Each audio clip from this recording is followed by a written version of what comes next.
Hey lovelies, it's your girl April coming to you with another weekly Forex analysis, however you say that word.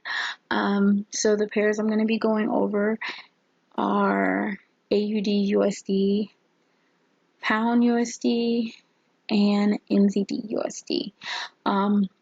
The other one that I'm also watching is Euro AUD. I'm not really trading that one, but that particular pair, it moves similar to like gold. And, obviously gold and dollar are opposite of each other. So it kind of gives a hint of when these USD pairs are gonna, reverse or continue on doing whatever they were doing previously. So the reason why I like the USD pairs right now is because they look like they're on the path to a possible reversal, but we don't know that for sure. So you kind of have to gauge it. Right now the pairs are consolidating. Consolidation looks like this, right?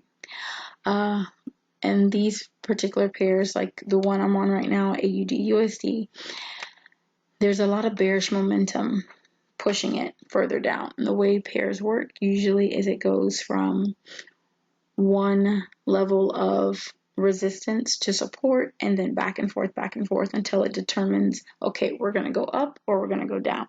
So with this particular pair, it may continue on going down, right? But it may continue on going up, which would be awesome because we're tired of this downtrend for all these pairs. And with this huge engulfing candle, it tells me personally, as someone who's been trading for a couple of years, is that it wants to go up, but they have to get enough buy-in from the big boys, right?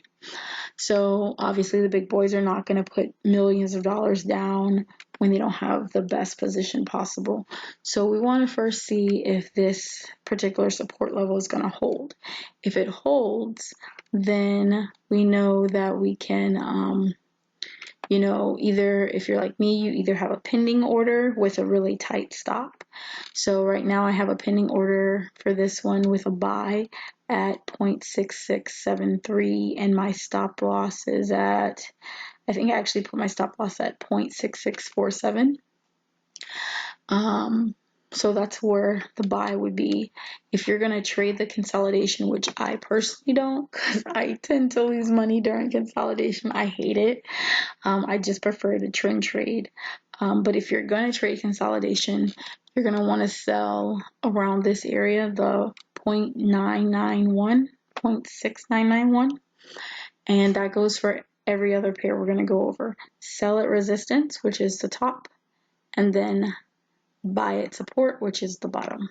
Okay, so now we're going to go over Pound USD, basically doing the same thing. We see on the weekly where it made a lower low, so that again tells me it's probably going to want to go lower. My buy zone is going to be the 1.2298 to the 1.2193. Okay, again, buying at the support or in that area because you can never really tell how deep the market's going to retrace.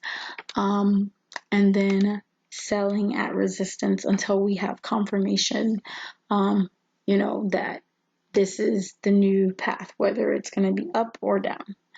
Usually they tell you that with things like engulfing candles, basically. And then the last one is going to be the NZDUSD. And with this one, because it has yet to reach the level of resistance up here, what we're using as a gauge to determine when we would want to sell, it's going to be when it gets close to this trend line, or even if it, if you want to use this 0.6588 area right here to determine when to sell. I have a pending long for this one, just a small micro trade actually for this one at 0.6259. And you just kind of look for areas on the lower time frames of when you want to get in if you don't want to do a pending order. Okay, so that's it really I have for you. Again, it's most likely going to consolidate, so just really be careful. Know your trading style, and when in doubt, just stay out. I don't know. Hey, that rhymed, right? But yeah, don't trade just because. You know, the goal is to try to maintain as much of your profit, your money, your capital as much as possible.